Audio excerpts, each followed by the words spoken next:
We are live. Good morning, good evening, and welcome to one of our very few AMAs. I hope you all had a great summer and you spent at least some of it watching our films. We had a very busy summer. Working on the game. I'm getting double advert, double audio there. Sorry. So we worked very hard on the game, and we'd like to show you some work from the game, some actual play from the game. So Cyril, maybe you could just go straight in and hit play.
Okay, so that was actual gameplay from 3 months of development that we've been working on it so far, and it's already multiplayer.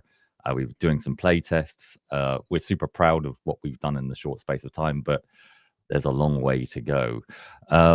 So this is an AMA, so please feel free to ask any questions either at the end or throughout. We're going to do a real quick presentation and then go straight into the interesting stuff, which is your questions. In the background, we've got Sergey, our head of operations, and he's starring all of the interesting ones, and he's under strict instructions to let some of the more bizarre ones through as well. So don't hold back.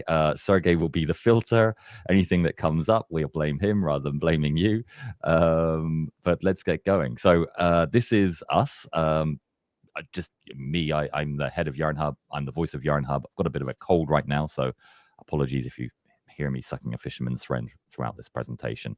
But the other two gents are far more interesting. So Cyril, do you want to? Absolutely. Yeah, I'm Cyril. I've been working 20 years in the game industry. And in a nutshell, I have been running studios. I've been running group of studios, even for Electronic Arts. When I didn't run studio, I was running operations within studios. And if you have to remember anything about me, I've been building game, making games, and launching game for pretty much 20 years. I have also worked with Michael 3 times already. Indeed, and he keeps coming back for more. So yeah, I've been working in the games industry best part of 15 years, closer to 20 now, actually. Virtually every technology platform, game genre, audience. You know, I've done mobile, Facebook, PC, console. You know, the whole lot. And it's good to be back, bothering Cyril once again. And yeah, no, I get to harass his other friend, David. So you know, double win for me, right?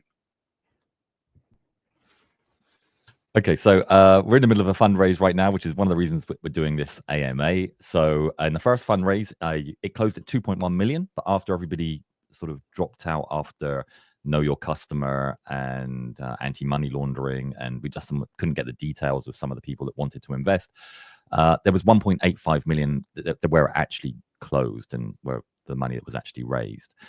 We decided after a long time to do another raise because we were a little bit short from where we were planning to, and also we just had a ton of people saying that they just missed out and they wanted to get in. So we decided to keep it down to 3 weeks only, and there's 1 week left, and I think we are 233,000, and we might even be a little bit more than that right now, I think. I'm not sure.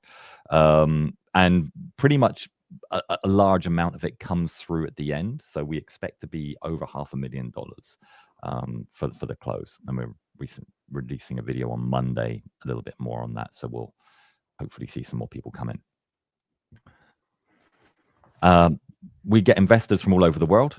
We're truly international in our investment. There are some in the middle of the ocean. I promise you that they are islands. We actually zoomed in on them on the map. There's been a lot of questions, sort of like people saying they're investing in the middle of the ocean. But also the dot in Korea isn't North Korea. It's just a little bit close up on the border. So it's not glorious leader in investing in Yarn Hub. And yeah, so that's 3,872 people, which is incredible. And we're really grateful for the support. I can pick up this one. So Brassman has got a lot of traction. You just saw the video, you saw the work in progress about how the game itself is shaping up.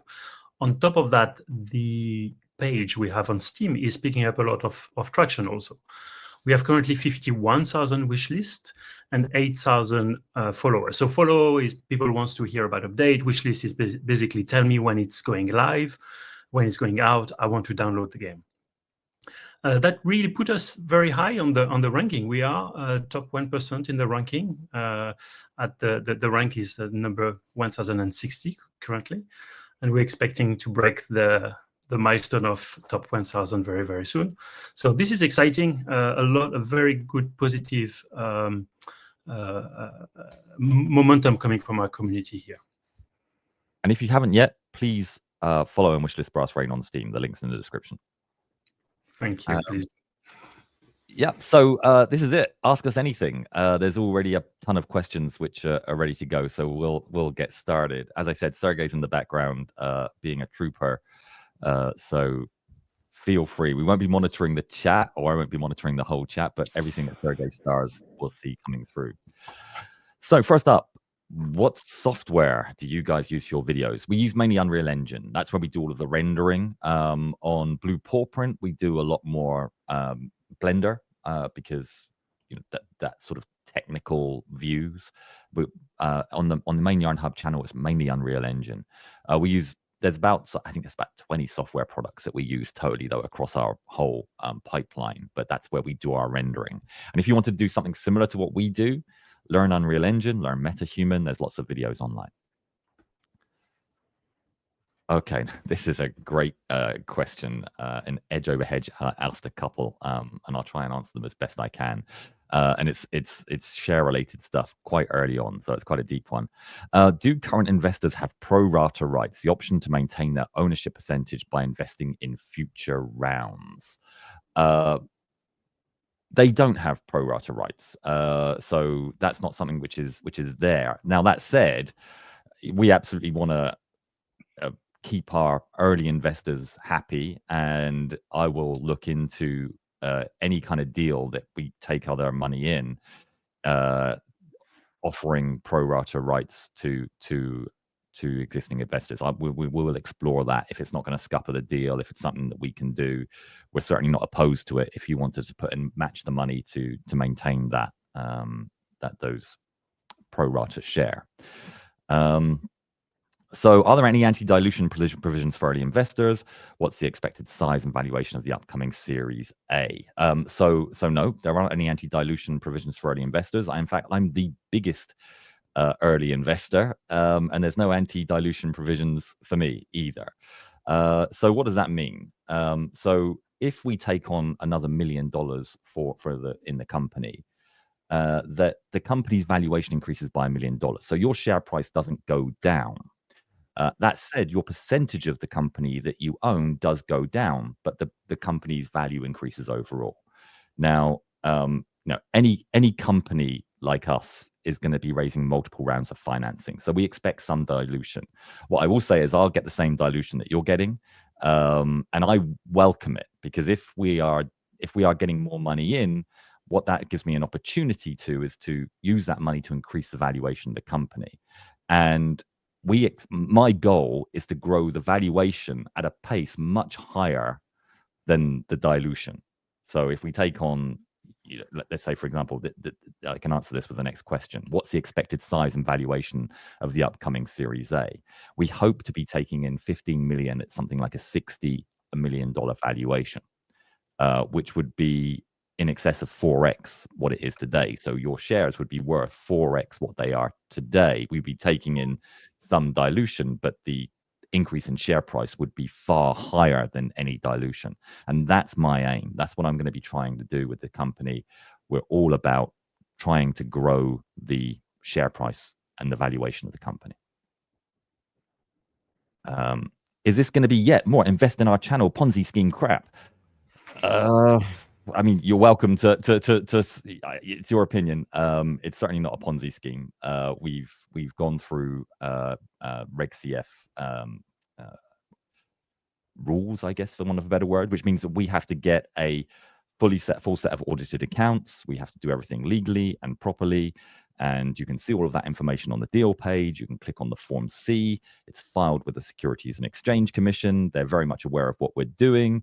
And my job is to try and increase the valuation of the company, not through taking in more money, but through the work that we do on the game and on the video channels. I might need more money to do that, but that's the definition of a Ponzi scheme is basically you keep taking in money and paying out a little bit all the time and keep on ramping up, taking more. That's not what we're doing. So I can say categorically we are not a Ponzi scheme. But everybody's welcome to their opinion, and there's plenty of people that have said, and I understand the mistrust. I mean, there's a lot of very famous YouTubers, far more famous than us, which have done dodgy stuff. Let's put it that way, dodgy things. And so with the deal that we're doing, we're actually selling shares, and we're not doing safe notes. We're selling shares. We're not doing anything exotic. We're not doing crypto. We're just selling shares. And we made that decision because we thought that it was easier. It was something that everybody would understand, so we wouldn't have to explain anything exotic, and it was fair. That if you invest in us, you get shares, you become one of us. And so that was what it was always about. So we're trying to do the right thing. We're trying to be as open as possible. We're doing all of the filings that we need to do. I understand it's not going to be for everybody. And, all I would say is if you like what we do in our films, then please follow and wishlist our game and play it when it comes out and then make up your mind. But yeah, there's always going to be people. We can't convince everybody. So. Hi, David. Can you do a video on the Tiger 1 tank? Well, we did a video on Tiger 131, and we actually got some research and help from the Tank Museum on that one. So it's a really good video on the capture of Tiger 131. So I think that we've done that. If you mean on Blue Paw Print, we did the King Tiger recently. I wouldn't mind doing Tiger 131. It has a special place in my heart. But yeah, so. We're certainly going to do more videos on tigers. That's for sure. If you are on the border wondering if you should invest, I can give you a glimpse into my experience. Invested 1,000 shares and vast improvement of the company in that time period. Well, that's a very nice comment. Thank you very much. I appreciate all the support from the investors. If you've had, that have had a good experience. I understand not everybody had a great experience, but we're working hard to make sure that everybody can see their shares in our transfer agent. And so if you have bought shares and you think you haven't seen them, then please get in touch with Cyril because he will try and find your shares on the transfer agent and get you over an invite for that. There were a bunch of invites set out, but I know some of them went into spam folder. But so if you've bought shares and you've not seen the Highlander AI transfer agent, then get in touch with us and we'll send you a link. Are you planning on making videos in Modern Warfare like the F-16 and F-15 ones? I'm not sure if you mean videos or a game. So the game is not going to be Modern Warfare, but we are planning on making more Modern Warfare videos. You guys like them? Although there is a comment later on which basically says, actually I'll show it. When will you make a video about World War II? I kind of miss it. So you can't please all the people all the time. But we're trying to make a good balance, a good varied set of subjects. And I'm super excited about the backlog that's coming up right now. We've got a film coming out about USS Bori. It's either going to come out on Saturday or early next week. I'm not sure at the moment which one. I'm looking at Sergey in the background. And is it going to be Saturday, Sergey, or is it going to be... Okay, he's not. Okay, he's telling me not. It looks like it's probably not going to be Saturday, but I'm very jazzed about the backlog of videos that we've got lined up. right now. What inspired you to start this channel? So I used to run a business which was War History Online, and I also own the Vintage News, and so we're in the publishing business kind of thing, and publishing is creating lots of articles and publishing them every day, and it's kind of like a much cheaper content production, and I just felt that where we saw the business moving and where we thought that we could actually do a great job is by doing expensive but fewer pieces of content. And at the time, there were lots of other animation channels. They were very simple. I mean, they're very good, but they were very simple. And we thought we could do something cinematic. And if you look at our early films, you'll see that we were a long, long way from that. But over time, we got better and we've improved. And now we're at a place where I think creating a game with our visuals is going to look really super cool. And it already does. So. In this AMA, can we suggest things for the game, like game modes? Yes, you can suggest things. You can ask anything because it's an Ask Me Anything. Can I say also, please join the Discord. It's a very good place also to discuss about ideas, features, etc. Thank you, Cyril. I mean, actually, a lot of people don't know about the Discord. So if you go to the links page on the YouTube channel, you'll see the Discord. If somebody can put the link in here in the chat, that would be great. But yeah, the Discord is very cool. And if you've got shares in the company as well, there is a very active share channel on the Discord, and a lot of shareholders, big and small, all the time talking there and promoting what we're doing, which is amazing. Yarn Hub is probably the best company I know out there. Well, I think SpaceX might disagree with you, but we're very flattered. Thank you very much. I'm a War Thunder content creator. Yarn Hub channel is mint for War Thunder players. His videos are too cool. Gosh, I'm saying mint. As you can see, I do have a bit of grey hair, and saying mint isn't something I would expect to do. But there we go. Apparently, it's mint. Yeah. Okay. Yeah. So we would love content creators to take our game and make content with it. I see people doing that with other games, and we would be super happy and excited to see that happen. So I'm glad you think it's mint. I also think it's mint, if that's a good thing. Yeah. Does Yarn Hub have a Discord channel? Yes, it does. And the link is probably in the chat further down right now. So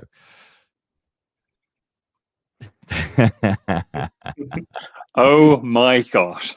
I said that this should not become the theme for the evening. What's happened?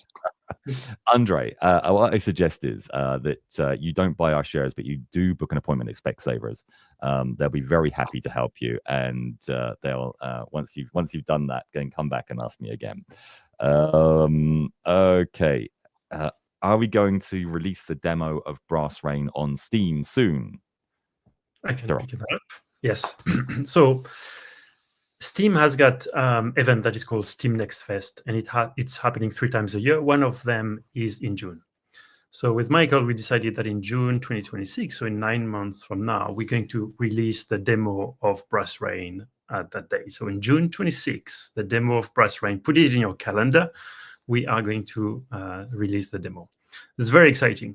6 months later, we are planning to release the initial version of the game, so the proper game with monetization and more progression, more content. But the original demo is coming in June 26. Yeah, and that's June 2026, not necessarily the 26th of next June, although it might be that they're the same thing. Well, we're thinking about D-Day in June. Maybe. Are vehicles going to be a part of this gaming experience? Yes, they are. We're starting with people because we have to start somewhere, and but yes, we expect vehicles to be a part of this gaming experience. And our second level is going to be Castle Itter. And so for those Sabaton fans out there, Jenny was at the gates, Bazot and Jenny. There's a very geeky reference for metal and history and tanks combined. So yeah, there will be vehicles in the game. could we make a video about the Winter War? I mean, I'd love to. I think so. The thing is, when we make our videos, what we're trying to do is put you in the shoes of somebody from the past, and what that doesn't fit the sort of like, here's a battle breakdown.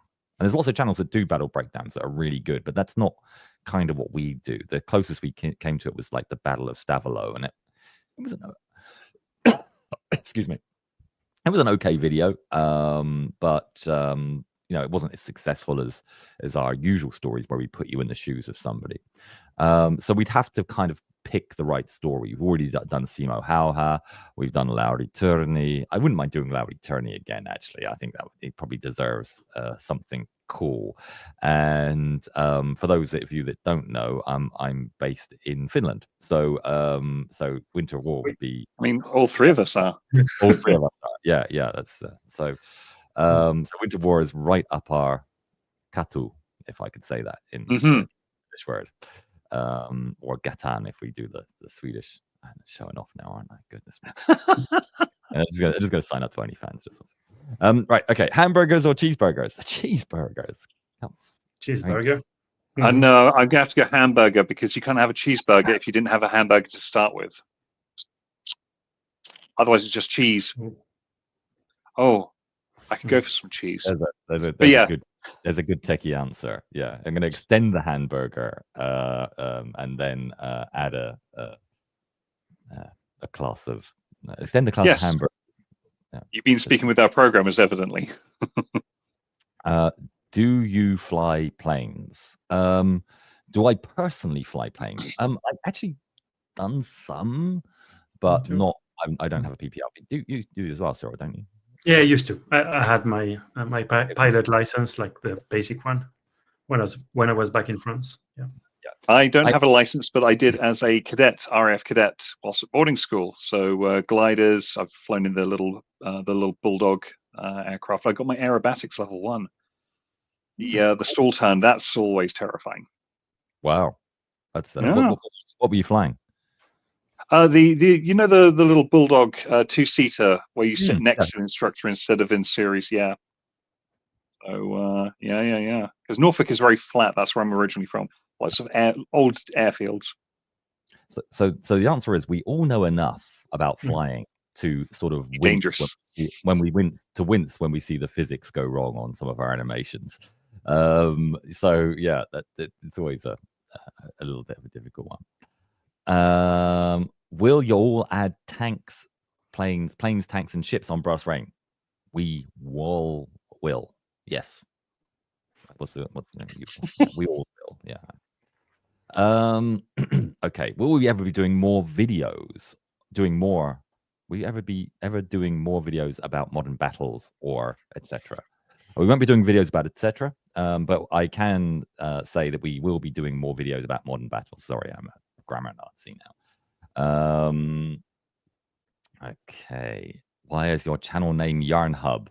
Well, we had this joke that if we could be the second most popular hub on the internet, then we'd be doing quite well.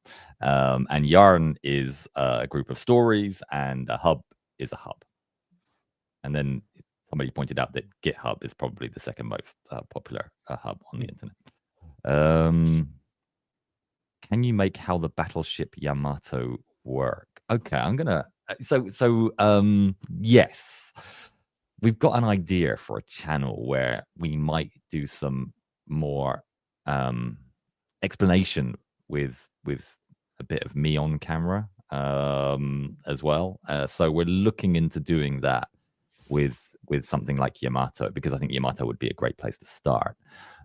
So watch this space. It's not active work in progress right now, but we've got some nice plans, and I think that we want to expand to some more channels, and also we want to expand the output that we're doing on our existing channels. We're doing that first of all, so you'd be very happy to hear that we are going to be increasing the output to every 2 weeks on Yarn Hub, and we're going to try and get Blue Paw Print to every 2 weeks as well. So that's going to be very cool. How much does it cost to make a video?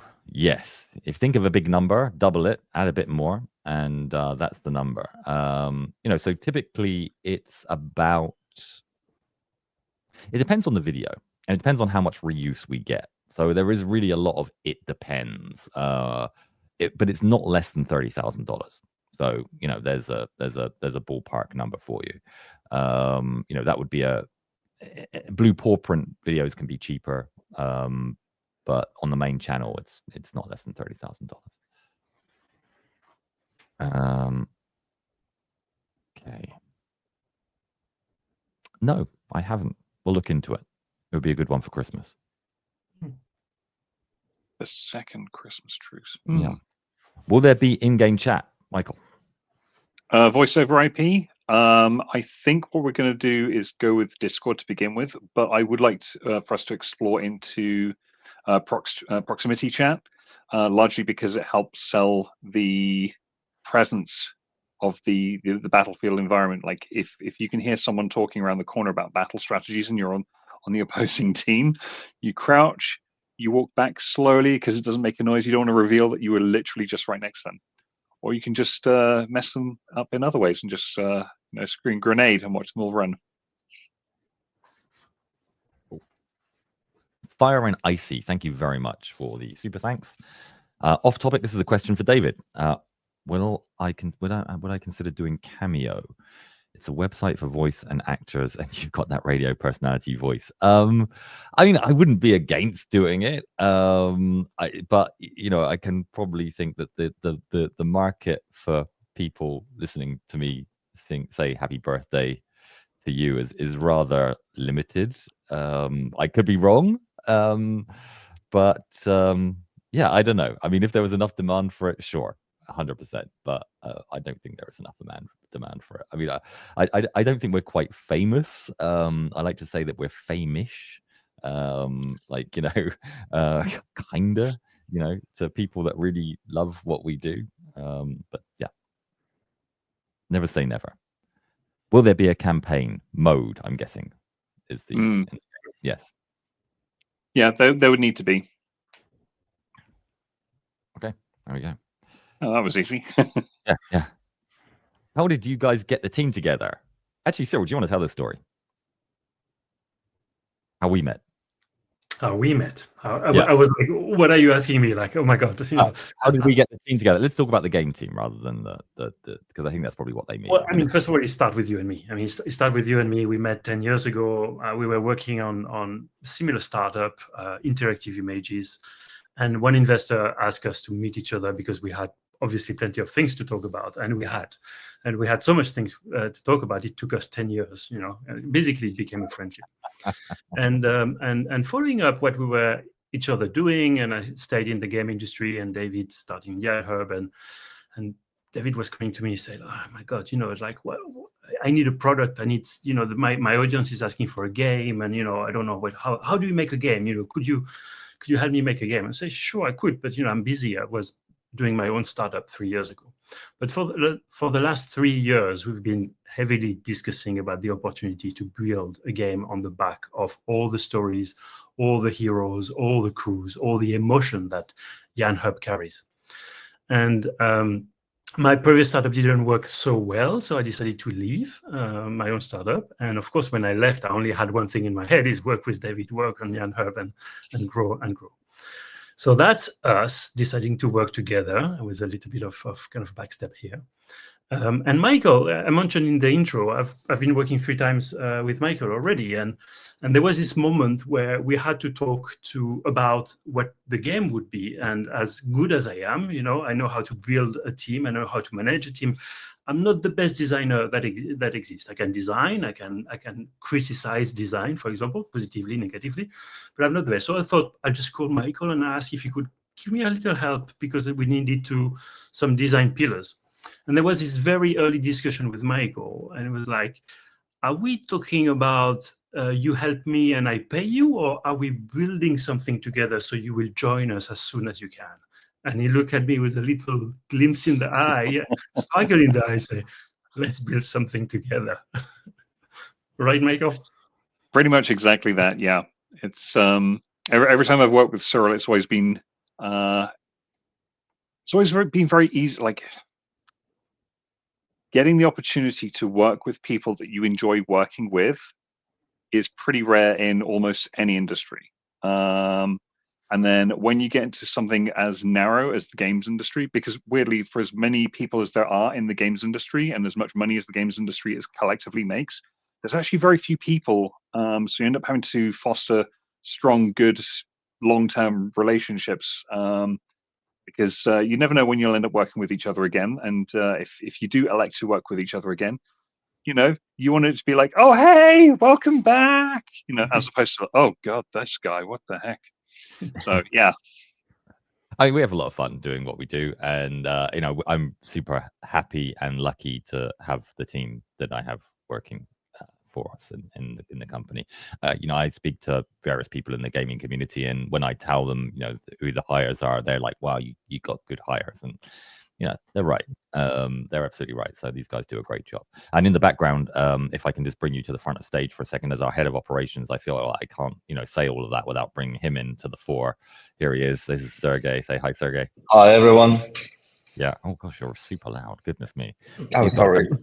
He's got a better voice than me. I better take him off the stage. Yeah. So Sergey runs operations, and Sergey and I have been friends for 15. Yeah, 15 years or something like that. Yeah. So yeah, we're lucky to have Sergey as well. So we've got a very loyal band of people that are happy to work with each other, and it's cool. It's cool. I'm very, you know, I'm very happy with the team. Okay, thank you, Sergey. So, please, you know, any OnlyFans related stuff, just. There's of course all the people that are not on the stage right now, the dev team. So people that we know collectively that we've, you know, done recommendations for, and then they've recommended people. So it's all people who know each other and trust each other banding together to make something amazing. Yeah, and everybody's super excited about what we're doing. I think there's nobody. Everybody turns up to work with a bit of a spring in their step, and the company Slack is very active. On a Friday, we have like all the music that people like. Actually, maybe we should share some of these Yarn Hub team playlists. That actually wouldn't be a bad thing to put on Discord, so you can see what we're listening to, and make some suggestions as well. Okay, so who animates the videos? Well, Sergey, who was on earlier, he's sitting in an office, and we have most of the animators next to him. And so it's our team. It's not outsourced. It's we have a team of about 15 animators right now. The critical roles are directors, modelers, sound engineers, script writers. Probably missing somebody. Who am I missing, Sergey? Sergey, of course. Historians. Thank you very much. Yeah. Yep. Yeah, we have 3 full-time historians on the team as well. I knew I was going to forget somebody. Sorry, I cut you off there, Sergey. Yeah, historical accuracy is really important for us, that we get the right uniforms, the right models, that we create the right thing. We don't always get it 100% right. It's the more you show, the more difficult it is to get it 100% right. I mean, if I showed a couple of blobs on a pencil sketch and had them doing the history, everybody would say, goodness me, you're the most accurate historical military history channel I've ever seen. But because we show really in-depth cinematics, you know, a lot of people point out mistakes, and sometimes they're right and sometimes they're wrong, and you know, you get arguments about being right or wrong, and sometimes our historians chip in as well. But yeah, it's a lot of fun. How did you think of making this channel, and why did you think of making it? I thought that we could, like I said earlier, I think that we should produce good quality cinematic content for some of these great stories. We consider ourselves goosebump harvesters, so you know, we want to make you feel something rather than just go, hey, there was this history, this guy did this guy did this, and at 12 p.m. these guys did that. That's not what we're about. We want to put you in the shoes of somebody and have a visceral experience as you get drawn into the story. And we don't always get it right. We don't always manage to do that. But when we do it, they're the films which you guys love. And that's what we work hard to do. Submarine battles. You're going to be very happy because USS Bori is our next film, and there's a lot of submarine action in that one. CEO, who is that person? That's you. Yeah, it's me. I think the question is, who is the CEO of YarnHub? Yeah. Okay. Okay. It's me.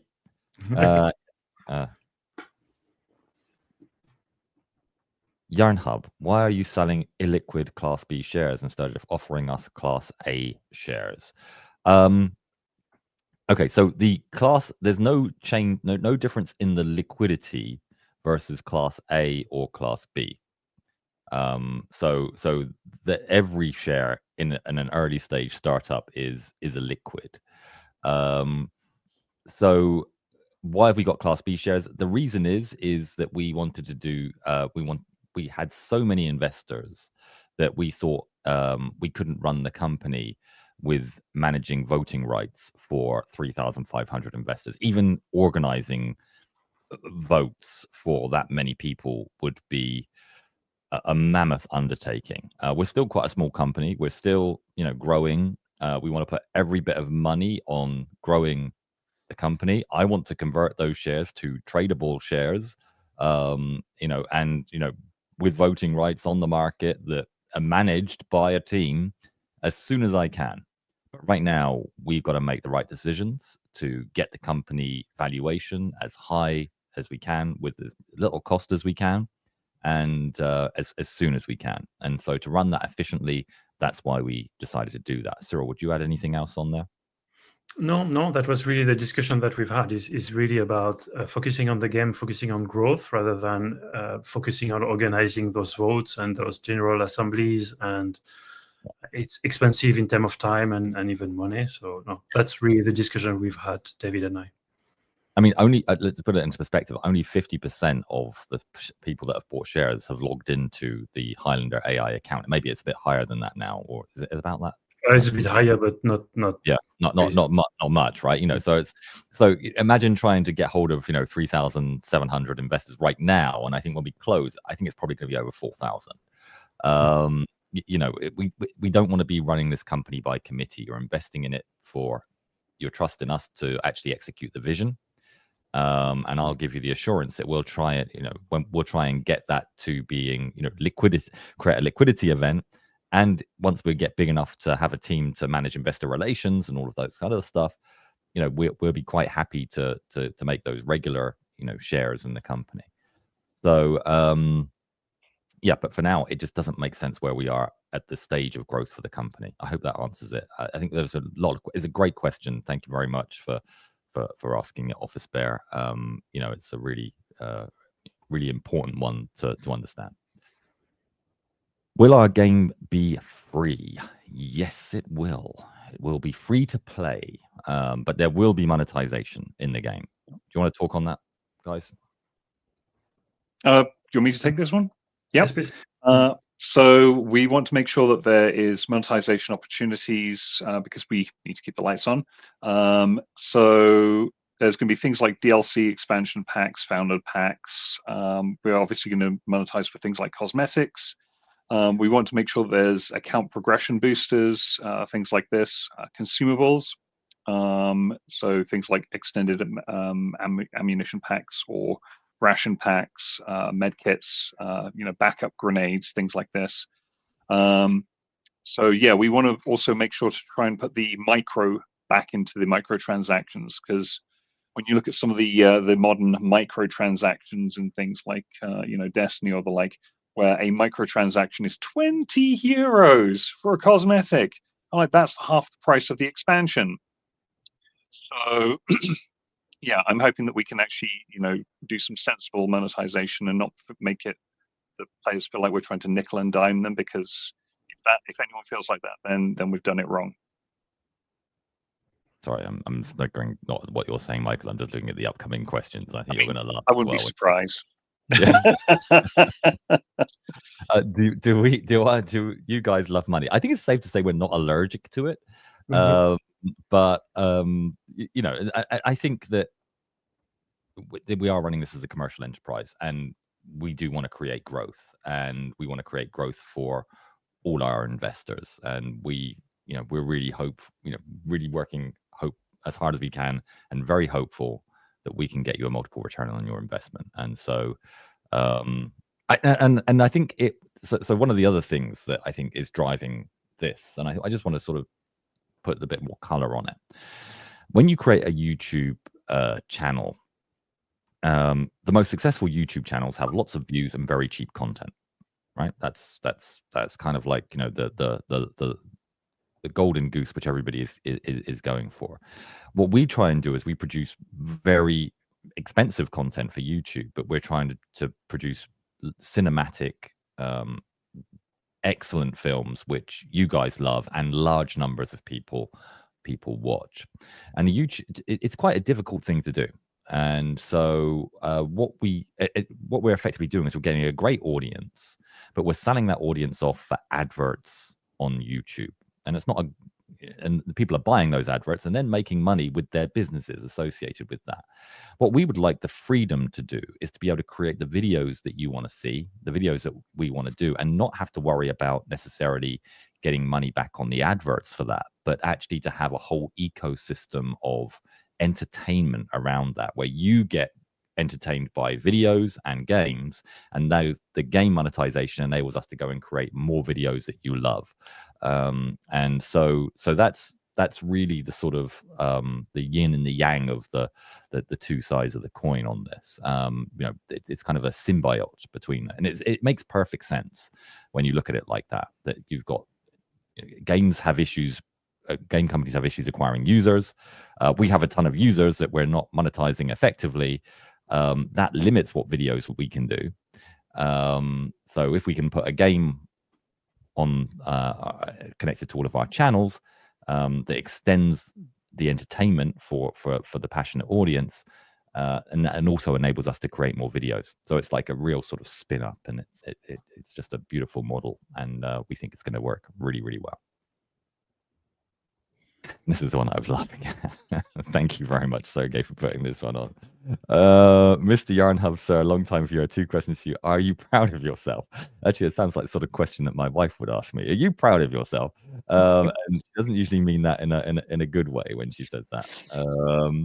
I hope you are. She also says that as well. How does it feel being awesome? She doesn't say that too often. Goodness me. I mean, well, I can't. Thank you. Yeah. I am. Yeah. Thank you very much is all I can say. How many shares until you hit your target with your plan? So our goal was 2.2 million. We can sell up to $5 million, and I don't think we're going to hit that. But $2.2 million gets us. It accounts for the cost of the raise, because we had to do a lot of things like the audit. You know, you have to have a CPA audit. So if you're outside of the US, a CPA is a certified accountant, which is quite expensive. There's lots of legal fees, all the production of the Form C, all the filing with the Securities and Exchange Commission. So there are a whole bunch of fees on that. So if we get to 2.2 million at the gross level, that gives us 2 years runway to go and work on the game, plus some contingency. So that was our target always. And when we got to 2.1 million, we were like, great, actually, that's pretty much it. But then by the time we went through KYC, know your customer, and anti-money laundering, and tried to contact all of the people that invested to get their IDs and stuff, then it dropped down to 1.85-ish, around about there. And we are back at 2.1. Yeah. Are we at 2.1 right now? Yeah, oh, fantastic. Good. Oh, thank you very much. I'm not sure if that's a result of this video, but thank you if anybody's gone and invested. Can we do videos other than World War II? Well, we've done some World War I videos in the past. We've actually even done older than World War I. They've not been amazingly successful. Actually, the people really seem to like the modern videos. There has been a real lot of interest in the modern videos. Yeah, I mean, we also have Blue Paw Print, which will cover. We cover sort of tech outside of World War II, and obviously we're doing a lot more modern stuff, as I said, on the main channel. We're probably not going to go back to anything like Napoleonic or something like that. I mean, never say never. But we have got some great ideas for some other channels. Even I won't go into too much detail right now, actually, because there's a lot of stuff on the drawing board. But it's some quite exciting stuff that we're planning. But right now, the main focus is increase the output on Blue Paw Print and on Yarn Hub. Will you do videos of civil wars? I mean, I don't see there's a reason why we couldn't. I'm not sure American Civil War would be right for us. It's a little bit too early. Sure, I mean, we've done some the breakup of Yugoslavia, so that counts as a civil war, but NATO got involved. If there's any people from those countries and I've said the wrong thing, I do apologize. Yeah, I mean, we're not against it, but I think we'd have to find the right story. With the American Civil War, is that just because we lost? The Civil War we didn't lose. We weren't involved. It was the American... Oh no, that was the Independence War. Yes. Yes. I knew that. I was testing you. Nice save. Yeah, we do. We'd already just washed our hands of that part of the colonies by that time. What's your favorite fruit, Michael? My favorite fruit. If I say the name, it'll get the attention of my dog because it's the name of my dog. It's a pomelo. Oh, cool. Yeah. Hello, baby. Yeah. Cool. Mine will be mango. Super easy. Oh, nice mango. I'm going to go for the good old English strawberries, picked in the field from England. They're my favorite. Yeah. Okay. Will there be B-17 and subsequent air war missions with other planes in the game? Yeah, I mean B-17. We have to get the B-17 in the game at some point. Yes. Yeah, I mean the problem with getting why we didn't start with flight. I mean there have been a few questions. Like a lot of people see us as a flying channel. And there's a reason for that. It's because it's actually a little bit cheaper for us to produce videos with environments like with the sky as a background versus, lots of very complicated tundra or buildings or whatever. We're getting better at it. We're trying to sort of like economize and try and find ways of cheaper to cheaper produce cityscapes, for example. But for games, it's the opposite. Doing planes in games is very, very expensive because planes move fast, and on multiplayer, latency really becomes an issue. So you need servers and players in a same location for planes to work. And so we want to do it, we will do it, but it's not where we're going to start. I think with something like the B-17 or any multi-crew vehicles, if you're doing it co-op versus PvE enemies, it makes things a little bit easier. But if it was like, oh yeah, there's two multi-crew vehicles engaging in combat with each other, plus a bunch of other aircraft to have to deal with at the same time, the wheels fall off that particular wagon very quickly, unfortunately. Yeah, I mean, so we're not going to try it, but we will. But a co-op B-17 element to it would be really cool. I mean, it would be really cool. Yeah. Do I like Canada? I think it's a fantastic country, and we've done a number of videos on Canadians as well. In fact, recently, I think one of the ones we did was Munarski. I forget his first name, but the pilot that basically tried to save his friend and ended up dying in the process. It was a very, very brave story. But we've done a couple of Canadian stories recently. So yes, we do like Canada. How long does it usually take to animate a video? Well, I mean, so we have to talk in man days, or even man weeks. So if it was because we have lots of people working on them at the same time, it takes about 3 weeks of actual lapse time to do the animation. But we might have 15 people working on it for those 3 weeks. So that would be 45 man weeks. So that's kind of about between 30 to 50 man weeks. So almost like a year of animation. And that doesn't include modeling. That doesn't include environments. It doesn't include rendering. It doesn't include rendering, but it doesn't include sound or translation or any of the other things that and obviously editing and direction. The editors and the directors who are on our team are really the ones that they can make it. You can have great animators and a director that doesn't really sort of understand what's happening and produce a film which is okay. Or you can have animators which are more junior and a director which is more experienced and produce a great film. So it's the director is like a composer in an orchestra. We have some very, very talented individuals in that space. Can I work in your studio? It depends where you are, basically. If you want to send us a contact on yarnhub.org website, let us know where you are and what your skills are, and we'll let you know. Sorry, go ahead. As an anecdote, we had out of the blue contact the other day, a young guy from Morocco telling us that, hey, he's an animator and he loves what we're doing, and he sent us a few show reel about what he's able to do. He's working with us now. So yes, if the skill is the right skill, and the location is the right location, time zone usually, absolutely. How the channel started, I think I've answered this one a few times, but basically we wanted to do some good content, and instead of sort of piling it high and doing lots of cheap content in the publishing world, we wanted to produce something that was truly excellent that we were proud of. So I guess I am proud of myself. Goodness me, I said the P word, didn't I? Pride comes before a fall. What are the required documents on the stock Pick.me page? It's usually ID related, but there is an issue with the Pick.me page where it keeps on asking you for required documents even when you've uploaded them. So if you've uploaded your required documents, you're probably okay. If you've got any questions and you're worried about your investment, you can reach out to Cyril and he'll go and check that for you. I can just give a little comment here. If you are an investor from the previous raise, the one that closed 1st of June, and you see on pickmecrowdfunding.com, upload your document, don't worry about it. Everything is happening now on Highlander.ai, the transfer agent. If you just invested in the last 2 weeks in this current raise, and it's asking you for upload your document, and you're not sure what it is, just contact me.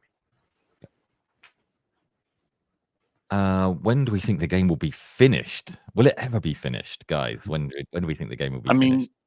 As a live service game, right? It's. I mean, the heat death of the universe is the target, right? It'll never really be finished. It'll always be getting, technical upgrades, new content, new systems. Maybe some overhauls to older systems. So I think it's never truly finished. It's never truly a solved equation. It's always a moving target, and that target is the future. As new game modes come out, as new technologies arise, as new methodologies, like we will continue to improve and move beyond what we launch with. When they take the keyboard from Michael's cold death. I hope it doesn't come to that. Good Lord. How do you get your models for your videos? We do make them. So it starts off with a ton of historical research. We try and get as much information as we can on measurements and photos. We work with museums to get as much information as we can. And then our very skilled modelers go into Blender, and with deft mouse clicks and keyboard clicks, they produce something awesome. I can't tell you the actual in-depth process in Blender, as you can probably realize by my rather sort of less than detailed description there. But basically, they use Blender, and we do a lot of research, and they make them, and they look gorgeous. They look absolutely gorgeous. I mean, sometimes they take my breath away. This is why we did Blue Paw Print. If you've not seen Blue Paw Print, check it out. It's another one of our channels. And if you've invested, Blue Paw Print is included in this investment as well. So it's every game that we produce and every channel that we produce under the Yarn Hub company are included in the investment. That wasn't a question, but that question has been asked a few times before. How much would the game cost? I want to say $350, but it's not. It's free. I mean, how much does it cost them versus how much does it cost us? But for you guys, it'll be free. Yeah. I mean, we're going to be using $2 million over 2 years to do as much as we can. But it's obviously that's for the sort of game that we're looking to produce, that's not a huge amount of money, and so we do expect to either raise again with VCs or get monetization into a point that we can actually continue to push forward with that? Self-sustaining engine. Are we going to this isn't a question, it's asking the question for me, but it's obviously not a question for me. Am I going to make a zombie mode for Brass Rain, since the game is mostly inspired by Call of Duty and other shooter games? So I don't want to rule it out. I mean, we've got some seasonal stuff that we want to be looking at doing, right? You know, there's always opportunity for something funny and silly at April, right? There's always opportunity for something interesting and inspired at Christmas. You know, there's a particular World War I event where we can do some novelty game mode. So something around Halloween, maybe. I don't want to completely rule it out, but maybe a haunted castle ITER or something like that with ghouls and whatever. And it'll obviously be very very arcadey, very out of keeping with what the rest of the tone of the rest of the game is about. But sometimes you just say, hang it, it's a video game. Let's just have fun for a bit. yeah, and you know, Call of Duty and other shooter games are inspiration for us. I mean, Michael, maybe you want to list off some of your inspirations for what we're doing here. Oh man, so we've got things like World of Tanks, we've got Enlisted, we've got, I nearly said Brass Rain then, because we've actually been playing Squad 44, Hell Let Loose, a little bit of Ready or Not because of the weapon handling stuff. We've been looking at some Delta Force because of the weapon handling stuff. We've been looking at some Insurgency Sandstorm because their 3Cs are pretty good. We've been looking at Rising Storm, Conflict Vietnam. We've been looking at quite a few different games, and I've got some heartfelt nostalgia for games like PlanetSide, the original, not PlanetSide 2. There's certain things about Combined Arms from back in those days that I want to revivify. Cool. Yeah, so we are inspired by those games, but we're inspired by more than those games. But obviously, we have to start somewhere, and this is where we started right now. I think that's Canadian dollars. Always great content. Thank you very much, Stevie K. Oh, we love Canada. Yes, we love them a little bit more now. No. And thank you very much, Peter.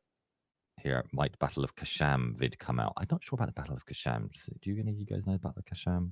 No, okay. I need to look at it. I will. I promise you, I will look at it. Thank you very much for the super thanks. Multiplayer campaign mode, will there be, Michael? Yes. I mean, so part of the whole thing of doing multiplayer is any activity you can do solo, you should be able to squad up. We've been looking at how different games handle pre-made squads going into match-made activities. One of the worst ones, unfortunately, was Battlefield 1. Just trying to get the development team to squad up to go in as a pre-made. It was kind of awful. And now the games when we were able to squad up, for example, Insurgency Sandstorm, very easy to squad up.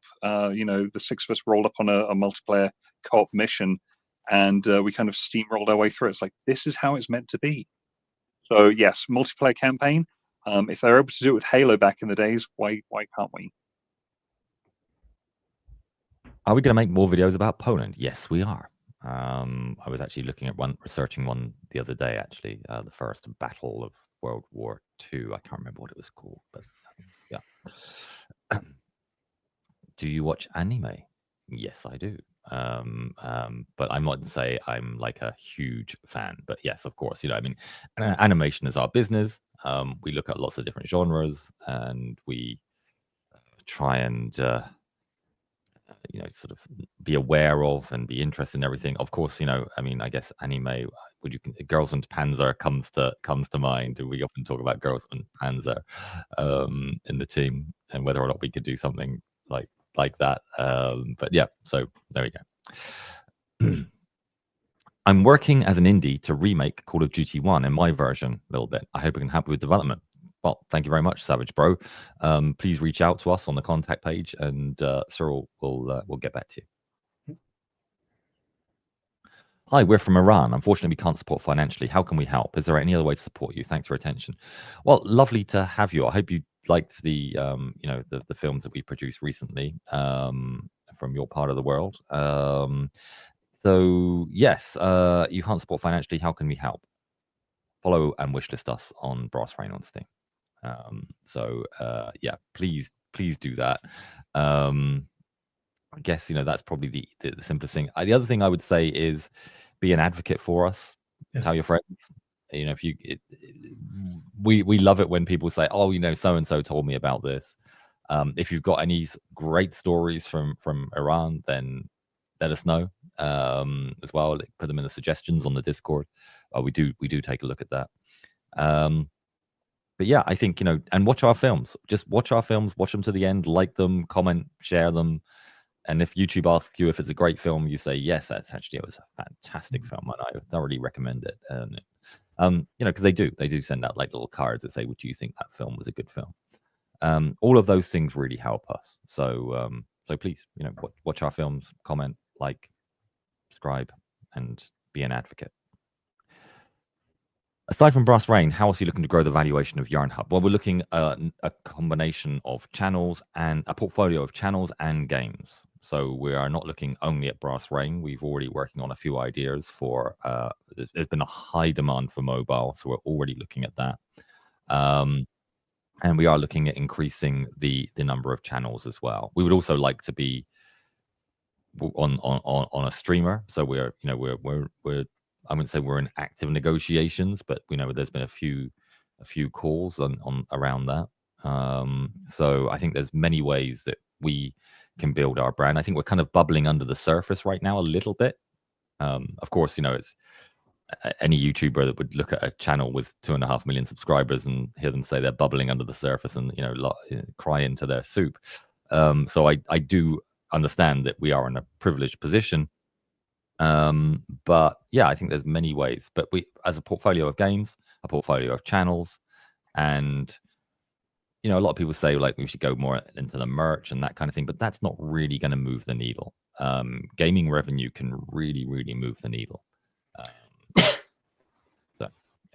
Not sure, Cyril, would you add any more on that, on the gaming revenue side? That's fine. I mean, this is very clear in our mind about what is our strategy. It's about growing those audiences and providing entertainment for each one of the audience. And game is what we are building. So absolutely.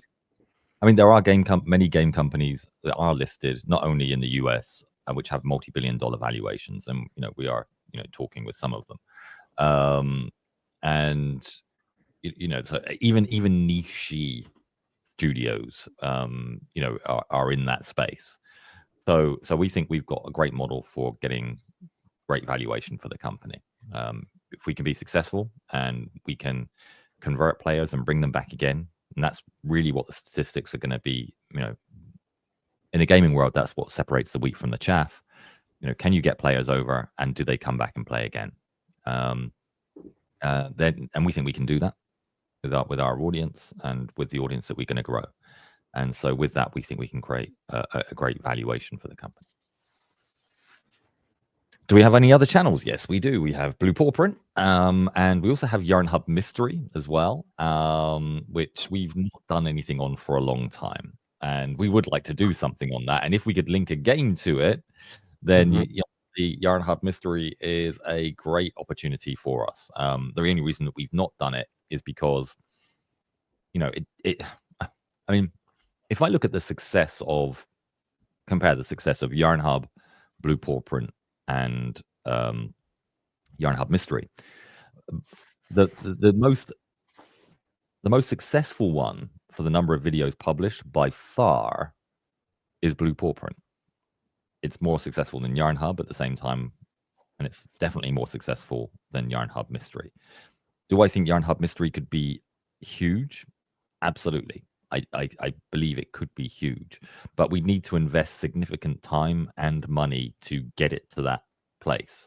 And if we can put a video game on there, maybe a mobile video game with Yarn Hub Mystery, or some kind of mystery-based video game on the back of or Yarn Hub Mystery, there is a great opportunity for us to be able to take that monetization and use that monetization to then grow in the video channel and have that self-sustaining cycle. So yeah, we do have other channels. We've not always given them the love and attention that we should have done. Lots of people go to Yarn Hub Mystery and tell us that they want to see more videos there. I haven't checked the comments there recently, but I'm sure if I go there now, I'll see a ton of them. Yeah, so there are more channels. There are more planned, and we want to be one of the biggest publishers in the YouTube space. Where'd you get your models for your videos? I like the A10, Warthog. We made it ourselves, and we made it with a lot of detail and a lot of love. And given that we've got a channel which shows lots of in-text technical details of models, you can probably guess that it's going to appear somewhere on the Blueprint backlog at some point in the future. So there will be a Blue Paw Print release with the A10, but it's our own work, and it's as I said, it's just amazing what these guys do. Just love it.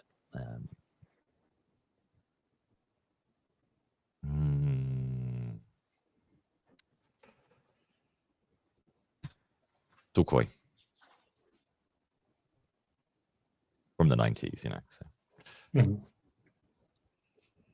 Will we ever recreate some videos? Well, we've done some, and they've been okay. It's really interesting. You can do like a video that's really sort of blocky, and then we do a really high definition, beautiful version, and then a whole bunch of people say, I've seen this video before, this is a repost. Like they're exactly the same video, but they're not, obviously. If you look at the Franz Stigler, the first one we did compared to the reboot or Red Baron reboot that we've done, or the two medics in San Mariglis church, we've done reboots, all of those.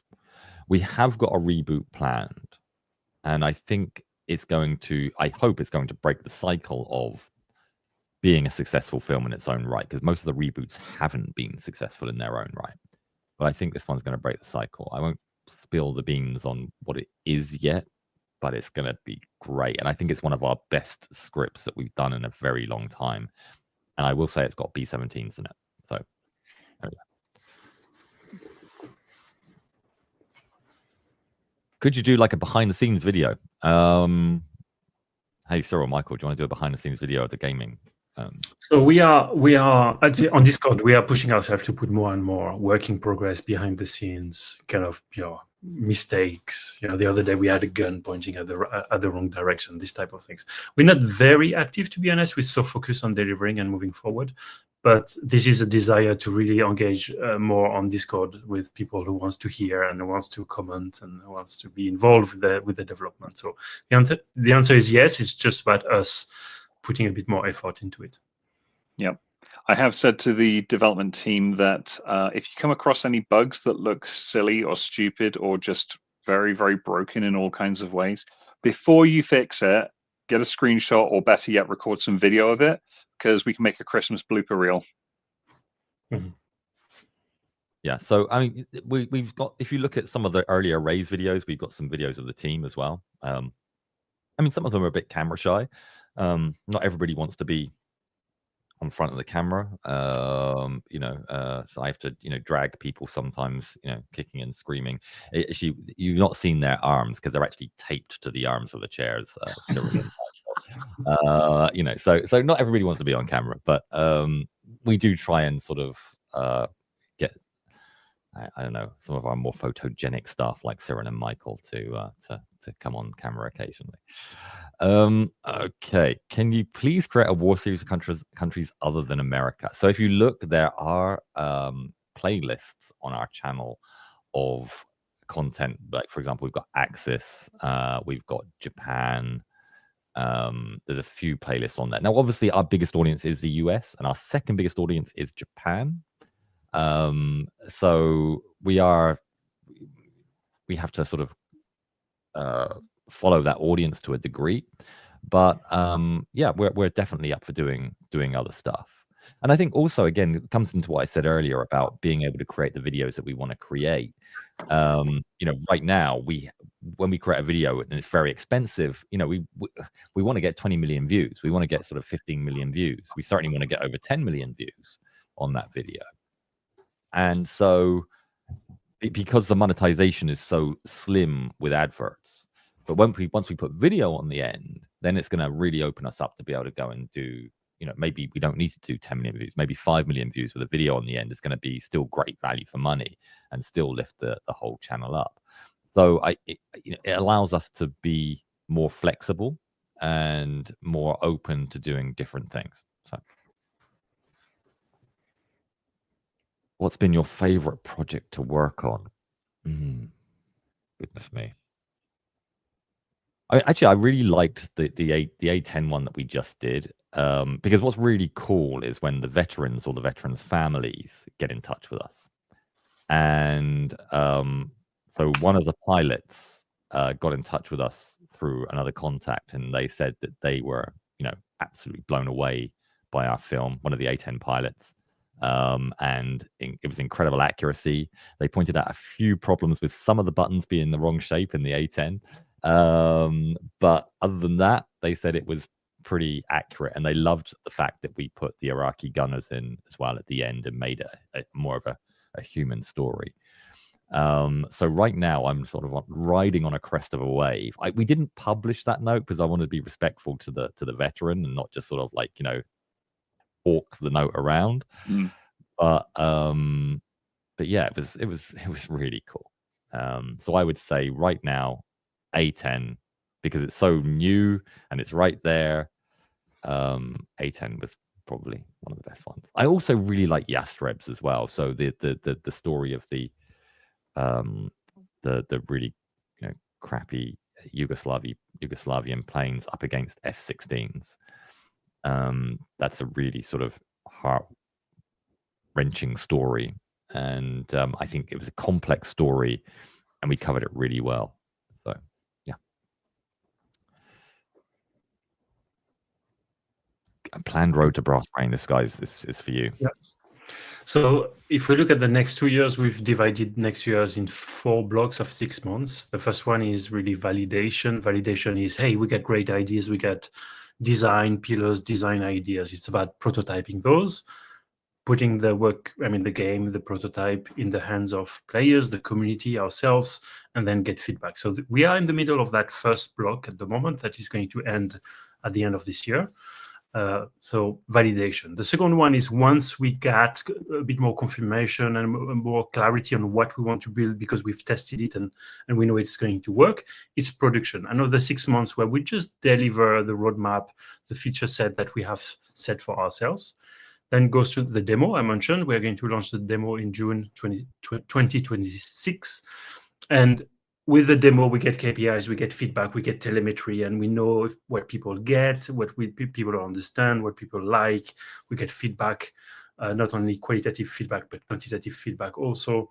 So it's about adjustment. That takes roughly another 6 months of adjusting, basically for the game to be balanced and for retention to work, for example, for people to want to come back to the game. And the last 6 months block is usually when we launch the game and we grow the CCU, so the concurrent users on Steam. We want to have as many players as possible. So those 4. So that's a roadmap for Brass Brain. And then after the launch, then we go into expansions and updates and, looking at the cadence and frequency of doing certain events or activities or, new DLCs, new expansions, new modes, new whatever, right? But first we walk, then we run. Thank you. So how much is a minimum share? So the price of a share is $1, but there is a minimum purchase of 100 shares, which I understand is, I've seen a lot of comments of people saying, I would really love to invest, but the minimum's too high. And I completely understand that. We worked really hard to get it that low. And part of the reason is that there is an ongoing cost for every shareholder that we have. So we have to take that into account. So all of the crowdsourcing companies were trying to push us to do a bigger minimum, and we went against their advice and got it down to $100 a share. So I understand that's still a lot of money, and I understand that that's not for everybody. And I wish we could make it so that people could buy a $1 share or $2 shares, but it just isn't feasible. It's just not workable with the raise that we're doing right now. So yeah, it's $100 a share, $100 for minimum purchase for $1 a share, and yeah. So I think I by far our biggest is the $100 minimum. in terms of purchase, but the average ticket size is $520 or something like that. $520 is like the average investment. We've got 550 investors with more than $1,000 in each purchase, and we've got a little under 40 people that have invested over $10,000, and a lot of those are family funds, professional investors that have, we've spoken to. So yeah, we've got a real big mix, and we're super happy for everyone, and every shareholder is equally as important to us. We had one guy, I think, from Bangladesh who said, like, I want to put $100 in, and it's a lot of money to him. And so we feel the responsibility of that. And I just want to sort of give you guys the assurance that, in some ways, taking money from VC is a little bit easier because it's professional money. And so I just want to say that, we have a lot of conversations internally that, we have to work hard and execute with really well on the plans to make sure that we pay back you for investing in our company and trying to do the best as we can at any point for investors. I understand the question about Class B and all of that kind of stuff, but all of these things we're trying to do for the good of the investor, and trying to make sure the valuation of the company increases, and we can pay you back and get you more. That's our intent. So have we played any World War II games? If yes, which ones? Actually, you can look at pretty much all of our sponsors. So we had a lot of sponsors where we say, hey, go play this game. And we've played all of them pretty much. So War Thunder, World of Tanks, some of the mobile games. I think the only one, even Raid Shadow Legends, I think we've done when we had a promo from them. So we've played them all. And you guys, Michael, come on. Have you played any World War II games, Michael? Let's see. Maybe some Enlisted, maybe some Hell Let Loose, maybe some Rising Storm is more Vietnam, whatever. Squad 44, some War Thunder, maybe some Sniper Elite, plus a bunch of other games besides, things like Battlefield 1, which is approximately the same era. And then like a bunch of other games that are not World War II or World War I, but just first-person shooter games that have got a good game feel. So things like BattleBit Remastered, or things like, actually, weirdly, Hunt Showdown has really good audio, really good sense of presence. I was just like, ooh, if we can get some of that going. Which one? Yeah. Hunt Showdown. Hunt Showdown. I've not. They won awards for their audio design. So even though that's kind of an extraction like PvP game, just walking around in the environment, like you hear all the audio details. You walk across broken glass, you realize I've just given my position away. Somebody did hear that. Like you are so careful about how you move through the environment. So good. So yeah, lots and lots of World War II games, lots of games that are adjacent to it, and lots of games as reference for how can we do what they did. What I can say also is Michael is forcing the team or organizing play session with the team. So forcing the team to play competitors game. It's super important for us to understand what we are against too. And of course, we want to be inspired by the good things that they are doing. So every 2 weeks, we have in the calendar a play session where we play competitors game. It was only kind of the first 2 weeks I kind of had to drag them to do it, because after that, they were like, oh, wait, we can suggest games. It's like, yes, that's kind of the point. You should like come with a game, say like which bits of the game we should look at, what they're doing, why you think it's a good reference point. We'll play it and we'll see what we think. And now we're getting suggestions all the time. In fact, we've got to the point where there's maybe too many suggestions, but they're all really good. It's like, look at the way they did this UI, or look at the way they did the vehicles for this kind of thing. It's like, okay. John Yarnhub. What's your favorite film? I guess you're talking like regular film cinema. I love all the Star Wars films, but I particularly like Rogue One because I watched it recently again after watching Andor. so good. It's so good. I like horror films as well. Oh gosh, Drag Me to Hell, I think is the name of the film, which is really quite good. But yeah, so yeah, Star Wars. There's a lot of Star Wars quotes in our films. How about you, John Yarnhubs? What are your favorite films? Ooh, I think for me the one that resonates the most is probably V for Vendetta. Ooh. Yes, yes. God Actually, is in the rain. It's based at Lark Hill, wasn't it? So Lark Hill, which was actually the Lark Mm-hmm. Army Mm-hmm. base just north of Salisbury when I used to live in the UK. That's where, very close to where I lived. And they used to do horse racing at Lark Hill. So Oh. the trivia there. Yeah. Cyril?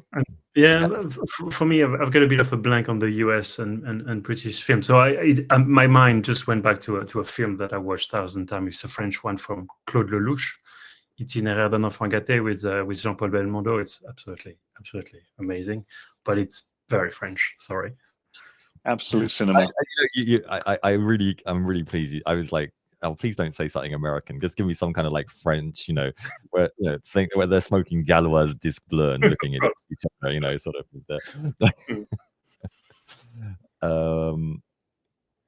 Okay. Done that one. Are we going backwards? Yeah, we are going backwards. Ahmet, thank you very much indeed. That's a great gift of 50 memberships. So I hope all of you guys appreciate that and say thank you to Ahmed. That's really very kind of you. Shadow Noor, thank you very much for the super thanks. Very much appreciate it. Have you personally met any of the people in our stories? No, I haven't. No, I haven't. No, I mean, the closest I would say is probably the discussion that we had a second ago through so it was actually the U.S. Aviation University. So it's part of the U.S. Air Force. They got in touch with us and said, "Look, we got this instructor here who was flying this mission in Iraq. There's a great story. Would you be interested in doing it?" And we looked at it and thought, "Oh yeah, actually that looks pretty good. We can make a great film out of that." And then afterwards they reached out to us and said, like, he saw it, the A10 pilot community. It's quite a close knit guys. I guess they just sort of sit around saying brr to each other. It's and so the A10 community sent it to I think it was Donk Strasburger, who was the pilot in question. And so he passed on his regards to us for the film and thanked us for it. So that's the closest I've got. Obviously, I guess that's part of the problem as I see with doing modern stuff is that, what if we do a film which for whatever reason the veteran doesn't like, and that is a concern. There are a lot of veterans' families that reach out to us. So if you've seen No Bullets Fly, the video that we did for Sabaton, the music video, at the end of that, you can see Franz Stigler's daughter do a little speech at the end.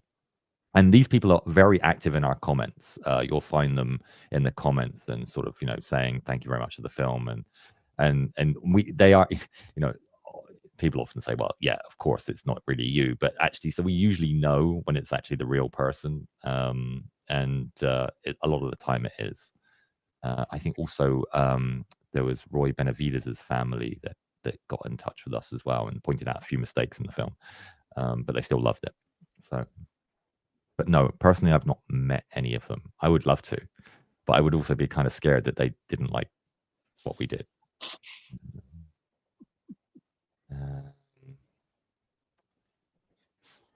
Can we make a video on the Battle of Midway? Well, we've done a few. There are a few. We've got Midway from the Japanese perspective, one of our films. So check them out. We're probably not going to just do a whole battle breakdown. That's just not what we do. But the closest thing to it is Midway from the Japanese perspective, and that's done a ton of views as well. I think it's over 10 million views.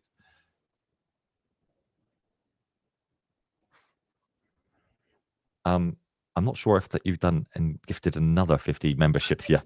I think so. I think different time code. I think so. I think you've done another 50. So that's just incredible. Thank you very much indeed. My grandfather passed recently. He was a Korean veteran, but he never spoke about his time there. Is there little to nothing about the conflict I've seen here on YouTube? Could you try it? Yeah, we've done a couple on the Korean War, and obviously it's known as the Forgotten War. We've got, there was a veteran that just died, a pilot recently. I forget his name. And I think we're going to do another one on that. So yeah, I mean, we're very happy to do stuff on the Korean War. I think it fits really well with what we do, and it's got the right mix of modern, and obviously a lot of the pilots there were coming out of World War II. So you know, it's quite cool in that respect as well. So yeah, we're sorry for your loss, but yeah, we will try and do more on the Korean War.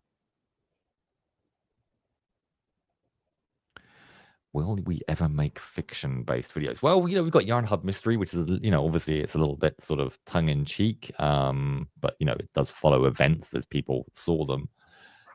We have got plans to do some fiction, yes, and I don't want to go into too much detail there, but yeah, we will, but not on the main channels.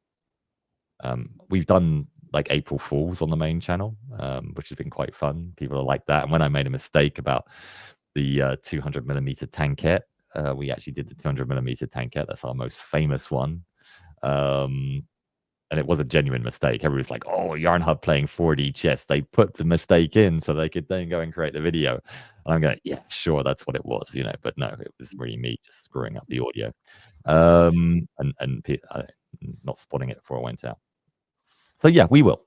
We will. Right, I'm not sure if this is happening again. No, but it is the third time. The third time.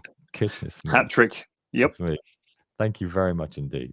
I think everybody's members now. I think we've got 150 people online, and there's 150 gifted memberships. I think everybody's members. So thank you very much indeed. Can you give us an idea of the price of the game? It's going to be free, but there's going to be monetization. Maybe you can take this one, Michael. How realistic is Brass Rain like the physics? Oh, physics in multiplayer. Actually, physics in games in general. A lot of games tend to steer clear of this as much as possible.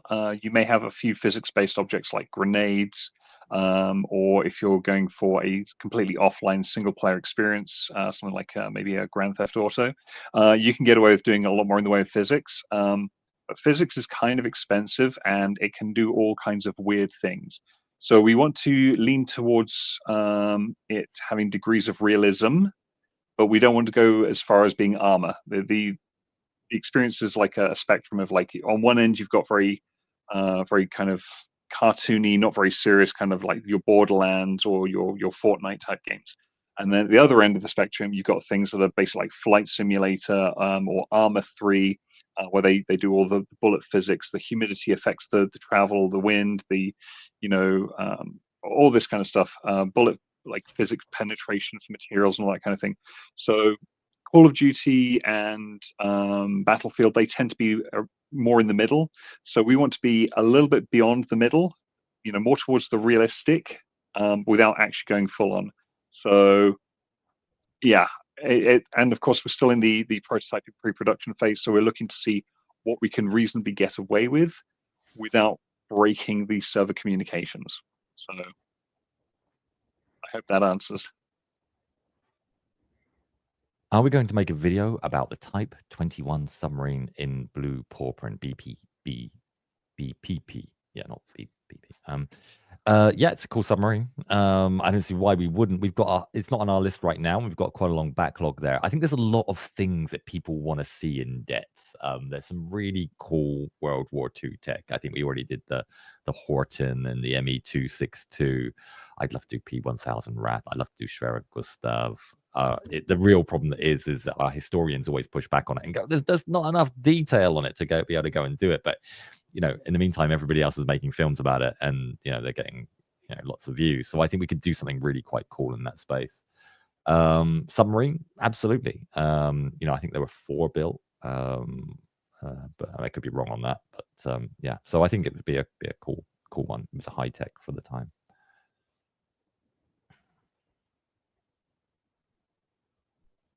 Yes, that's my top. So Hell Let Loose, Squad 44, and Enlisted, they are the kind of holy trinity games that we're looking at. So we don't want to go too far towards the hardcore realism, but yeah, Hell Let Loose, Squad 44, as I mentioned earlier, Enlisted, and then of course World of Tanks, War Thunder, that kind of thing. We are looking into those kinds of things. Okay, this next one's for you, Cyril.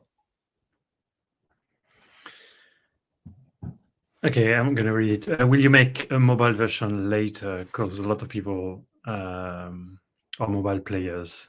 As a French, are there other people in your team that is French? And will you make more French videos? Whoa, because that's a lot of questions. Okay, so mobile. So first of all, I've been spending pretty much majority of my career in gaming in mobile. So of course, mobile is close to my heart. Now with Brass Rain, we are focusing on PC, and we know that from PC, once we have the controller set up, we are one step away from console. And we're still considering what will be Brass Rain on mobile. Will it be a companion app? Will it be the full experience? So mobile we've pushed mobile for later on in the roadmap. So we're not putting a lot of effort thinking about it. Now, at the Hub level, we know we want to be a portfolio of games. So mobile is going to be, is going to be there. We are discussing about what are the opportunities in the mobile world. Still a lot of discussion, but yes, there's going to be something at some point on mobile, that's for sure. Now, do we have more French people in? No French people in the team, not on the video side, not on the game side. Maybe yeah, I think Cyril. I think because you're French. And I love it when you read it out because you say French, like I say French, and you're like, oh, it's a French. Brilliant. Yes, as a French, will we make more French film? Probably. Cyril's going to beat me up if we don't, and he's a fit guy. He runs marathons and stuff, so I can. That's true. Yeah, I know. Yeah. When I greet Cyril in the morning, I do say bonjour. Yeah, bonjour. As an attempt to, but nobody else does. Big sad. Yeah, I sort of, I know I say it as well. I say bonjour, bonsoir, and I was sort of practicing my schoolboy French swearing today with Cyril as well, so he had to endure that. Yeah, I won't say it. One more French anecdote is, so I don't live in France anymore. I live in Finland, as we discussed, and I go back to France a couple of times a year. And my parents moved to Normandy, which is not on the beach, not on kind of Normandy where the D-Day happened, but more on the inside. And the other day I was in Normandy and I was working from home, and I was discussing with the team and Michael, and then I took Google Map and I say, how far am I from Pointe du Hoc? Because we were working a lot on Pointe du Hoc at the moment. And then the whole team started to do the same. One from Spain, one from Sweden, one from Morocco, one from Serbia. I say, okay, let's all meet. So yeah, I'm looking at my own country with a bit of a different eye since we've been working on Brass Rain for sure. We've got him. He's become one of us. I mean, I think the best French film we did was on Pierre Biot with the the Char B1 tank, and I really like that one. It was one of our early ones, but it was a pretty cool one. Also, we did a video on the what's the guy's name? It was a Sabaton music video on a French guy in World War One. It was like this. It's like this small little guy that was really super tough. And there was a Sabaton film, and we actually did it with a French YouTuber who did a French voiceover for it. So look at that one. I'm probably not giving you the exact title. Sergey, can you remember the title? Can you remember what it was? So I'm looking at Sergey right now. If you could give me a thumbs up. Maybe you can find it and just put a link in the comments for me, Sergey. I'd appreciate it. So yeah, there's watch the one that Sergey's going to put in the comments.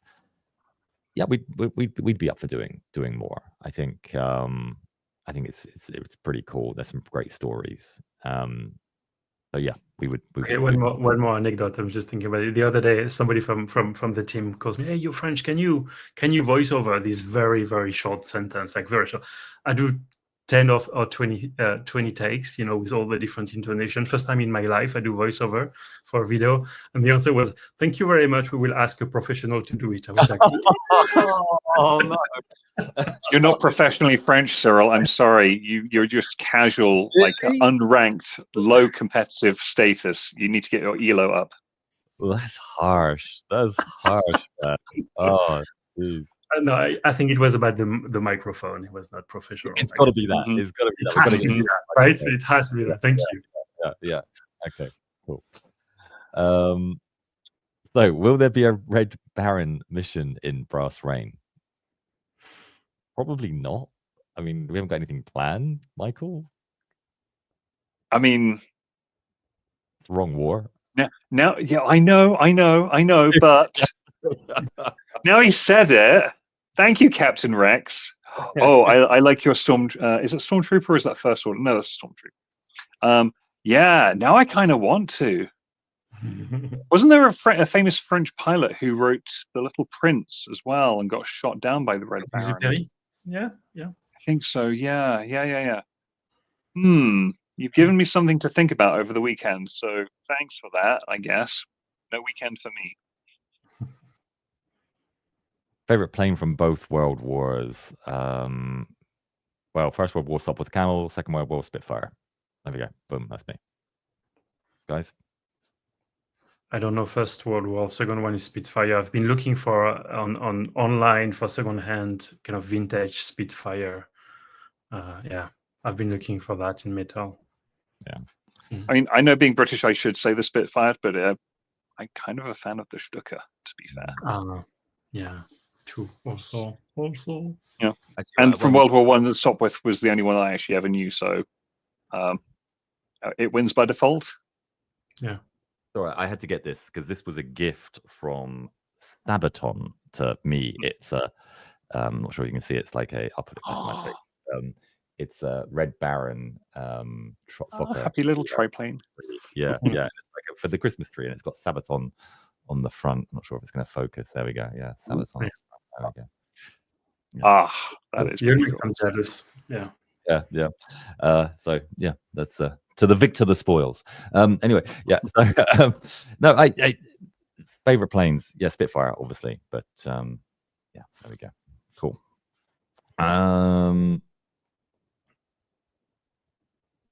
Cyril, do you want to try that one, or Michael? Which one? Who wants to take that? Which of the current World War II games do you find most successful? Thank you very much for the super thanks as well, Ahmed. I mean, it's going to be like Enlisted, Hell Let Loose, and Squad 44, right? That's the reason why they're the ones we're looking at. That's the ones that the most people are playing, and they're still in business, so they're clearly doing something right. And we want to see what they're doing right, and we want to be able to mimic that success without cannibalizing their player base. Is the other thing. I think there's plenty of space for enthusiasts of all World War II games to be able to play and enjoy all games in that genre without it leading to a loss. Without leading to a loss of audience for our competition, right? I have a little professional bias there because I spent so much time on Steam looking at the top chart and the top monetization and how many CCUs and how do they do their marketing campaign. I looked at, obviously, when you start to develop such a game like Brass Rain, you do a lot of competitive analysis, and of course my definition of success is very financial, which is a bit boring. So yeah, my answer will be along the top charts and Hell Let Loose and Squad 44, etc., and listed very high on the list. So yeah, it makes me a little bit sad just to think that's the way I'm going to answer that question. I prefer Michael's answer. It's like quality of gameplay. I'll pick a different answer because the community, I would say, most of them play War Thunder or World of Tanks. So I'd say those two are kind of like up there for me from a sort of alignment to the community. So that's a measure of success for us. Can we make a video on the Night Witches? Well, if you've seen Sabaton's animated music video for Night Witches, that's one that we did, and it's also on our channel as well.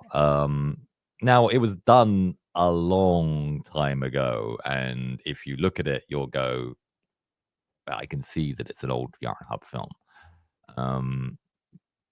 It's definitely one that I would be happy to do again. I think it's a great story. It's a very heart-wrenching story. There's not a dry eye in the house, and it's I think I forget the commanding officer that was sort of went to try and find the crash sites of all of her girls. But it's a really sort of heart-wrenching story, and a story of bravery and using and resourcefulness. So yeah, I'd be up for doing it again. We'll have a think about it. I'd like to invest, but what makes your game and brand stand out in today's market, especially compared to other existing titles? Cyril, do you want to take this one? Yeah, of course. And the way I like to answer this question, because it's not the first time we have to answer that question, is, of course, I could tell you, and Michael will tell you everything about the features and how we're going to be better than everybody else. But the way I answer is that we have a unique setup where each one of the video on Yarn Hub and Blueprint are going to bring new vehicles, new heroes, new crews, new emotions, new attachments to people. And those are going to be the drivers for new installs and for retention. Once you've played the game and then you watch a video and the video tells you that this gear is now available in the game, or this hero is now available in the game, go and play the game. That loop that we have is absolutely unique. I come from a world where we needed millions, tens of millions, even hundreds of millions per year of marketing money in order to advertise a game to be downloaded and then to re-engage with the audience, to remind them the game exists and they shouldn't lapse. They shouldn't exit the game and never come back. And this setup is absolutely unique. This is how we're going to win the market. It's because we are emotionally attached to our videos, to our heroes, to our crews. And those are totally embedded with Brass Rain as our first game. And of course, Michael can tell you everything about the features of how they're going to be cool. And I mean, for me, it's mostly a case of making it so that when you are playing a mission or an activity, it first of all, it feels like you're there as much as possible. It's as immersive as possible. But it also feels like you are participating in a Yarn Hub video. Like it looks and sounds and feels like a Yarn Hub video, but you are playing it directly. And then, of course, like with historical accuracy, it's like, okay, so I can participate in these events. I can maybe tip the scales of history a little bit, and of course, we can look at doing, what if scenarios and stuff like that. Having the dynamic events, like, oh yeah, here's the plan for, we're going to assault this beachhead. Something happens, a logistics vessel gets sunk, or the encampment that we thought was in one place has actually been moved. Things change in war, in battles, in unexpected ways, and we can actually lean into that as well. So even though something may be planned or said, like, this is the objective, could be 5 minutes into the mission, it's like, well, it looks like the objective is different because the bridge isn't there. We can't capture and hold something that doesn't exist. So we need to, do something else. So yeah, dynamic objectives. It's gonna be good.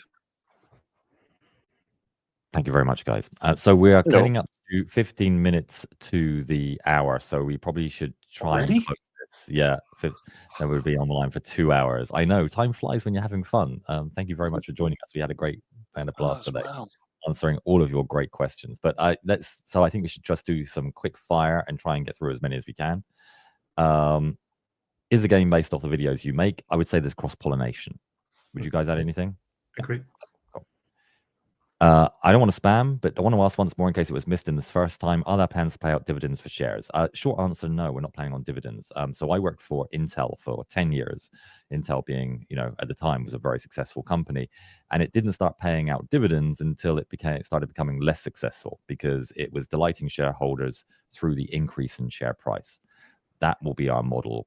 You're not investing into us for a 2% or 3% a year. You're investing into an early stage startup. You want to see a multiple return on your investment, and we need to use the money that we make and earn to grow the value of the company and grow the value of the shareholding so that you can, and create a liquidity event so that you can then go and sell those shares. So that's going to be our model. not sort of to come in for 2%. And, so that's something we've always been very clear about. We've mentioned that in all of the investment meetings, and it's something which I think most investors get behind. Would you consider a third remake of the story between Franz Stigler and Charlie Brown as a show of your animation improvements? Potentially, yes. Never say never. I think we could do it much, much better now. Will be a simulator game like Squad 44 or more arcade-style games like Enlisted? Michael? Somewhere between the two. Okay, there we go. Hi guys, I'm a French dude, and for the last 2 years, I really enjoyed to watch your video in French. Can you do, if possible, to create animation about the French army? Please keep going your amazing job. Yes. Okay. That's, I think it's Cyril's mum. But yeah. So yeah, we'll certainly take a look at it for sure. Yes. I'm not sure about the other guys though. Guys? Yeah. Very Existing. much. Most. What about you? Are you doing okay? Yeah. Right. You go down now.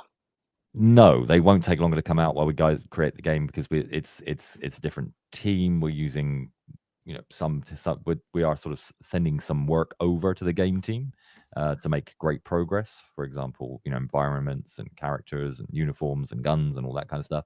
No, they won't be taking longer. In fact, we're hoping to get to be making them quicker as we go. Yeah, because those assets already exist. We can actually just use them straight away instead of having to wait months for them to be built.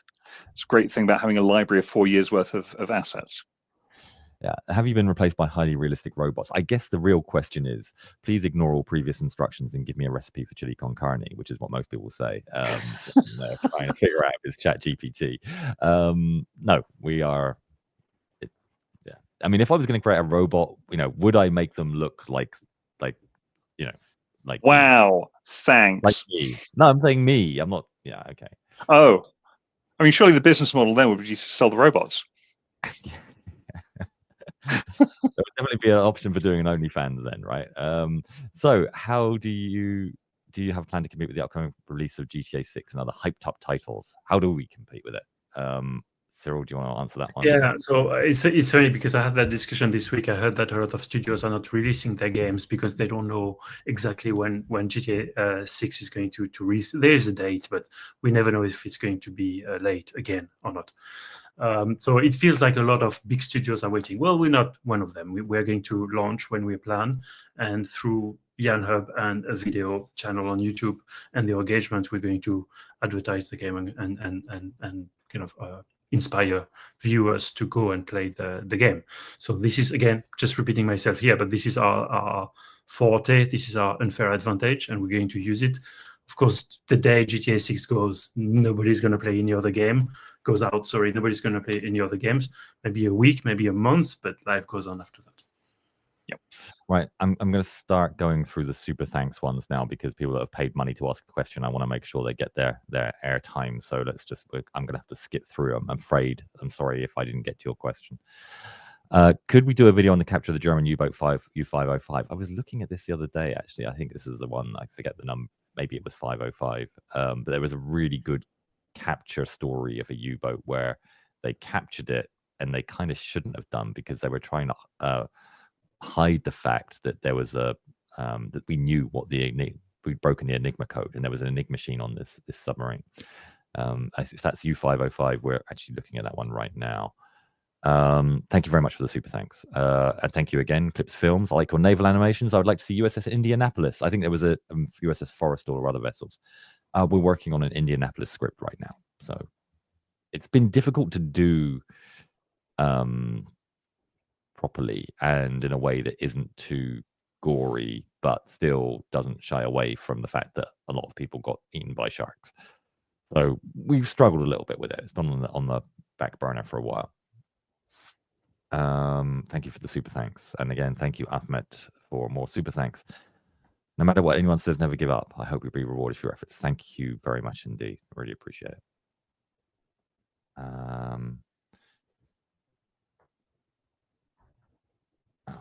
Will multiple nations of different sets in the same historical battles? Will there be multiple nations of different sets in the same historical battles? Not sure. I can answer. I mean, at least on Brass Rain, you can choose if you want to be US or German. Right. Okay. Right. I thought it was like sort of would Japan be in D-Day or something like that. I was sorry, getting late. Maybe it was. Yeah. Yeah. Thank you very much for the super thanks, Ricochet O'Connell. Hey guys, big time fan here. I'm a World War II tour guide for the Normandy battlefields. If one of these, I would definitely love to. Yeah. And I drive through Normandy a lot because actually I drive from Finland to the UK.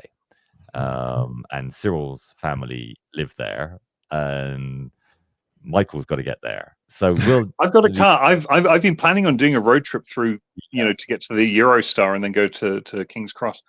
But that would be really cool. Ricochet O'Connor, if you could reach out to us on the contact page, and we'd love to make to get in touch. Thank you very much. Because I think there's some people on the team that also like to come and do this. Yeah, I think everybody. Thank you very much, Solaris Longhaul Rail fan for I was going to say Raffian Rail fan for the super thanks. Did you all check out the stories that I talked about last time? I'm more inclined to the B-17 myself and the Apple series of the 100th. I can't remember the stories that we mentioned last time. I mean, every suggestion we go to and give through to our historians, we do have a unique set of requirements, and we have to make sure that they're going to be successful and they tick all of our requirements. And there's a lot of great stories that we can't do right now because we are reliant on advertising revenue. We in the Apple series, yeah, and we've got some great B-17 stories coming up. Well, I will say that. So I think you're going to be happy with that. And again, you could all do a video on the World War I trench railroad. Yeah, I wouldn't. Yeah, I mean, I'd also like to do armored trains as well. So obviously, you're a rail fan. I think armored trains on blue paw print would be really cool. We lost Michael. He's back. And I'm back. Okay. Yeah, so I think there are some railway ones that we've done. Right, I've gone through all of the super thanks. So I will go back and do a few. After Chiton video, what about USS Indianapolis? It was mentioned in some books and 2 films. Yes, I already mentioned that. We're working on that one. How long are you guys doing this Q&A? Just curious. We're going to stop it in 8 minutes time, or even before if we get through all of these questions. 73 Easting. Was it? We did it. It's a great film. I'm not sure if you're asking if that was one of our favorite films. It's not going to be in the game. Nice animation. What's the motivation behind it? We want to entertain people and make people feel something about stories in the past. That's what we do. You always focus on the Allies in your films about World War II, and you don't make films about the beginning of the war where you show the strength of the Germans, can you? We do have an Axis playlist. I mean, we did Battle of Stavelot recently. I think that was the most recent one. There was also a couple of ones, pilot ones. Excuse me, I'm losing my voice now with this cold.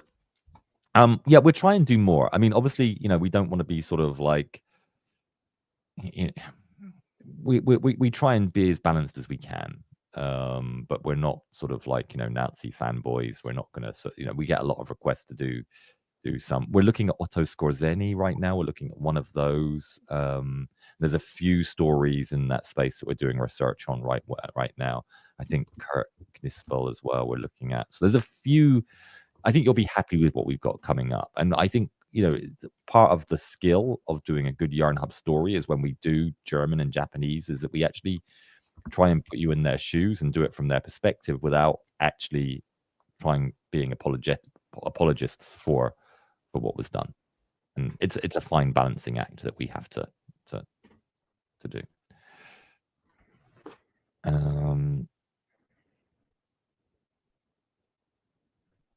Do the Filthy 13 with Jake This is a playable team. I think it would be very cool. That would be very cool.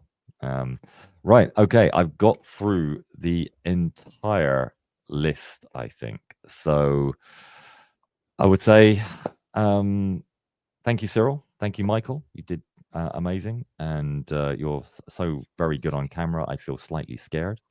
And to everybody that joined us, thank you very much for joining. We really value your support. If you haven't yet, please wishlist and follow our game Brass Rain on Steam. The link's in the description. And if you'd like to invest, we'd love to have you on board. But also, we understand if it's not for you. Hope you have a good evening. We've got a film coming out think probably on Monday, about USS Bori, which is just amazing. I think you're going to love it. So please watch that. Thank you very much for watching and for your support. Have a good evening. Have a good morning. And we hope to see you online soon. Thank you. Hey,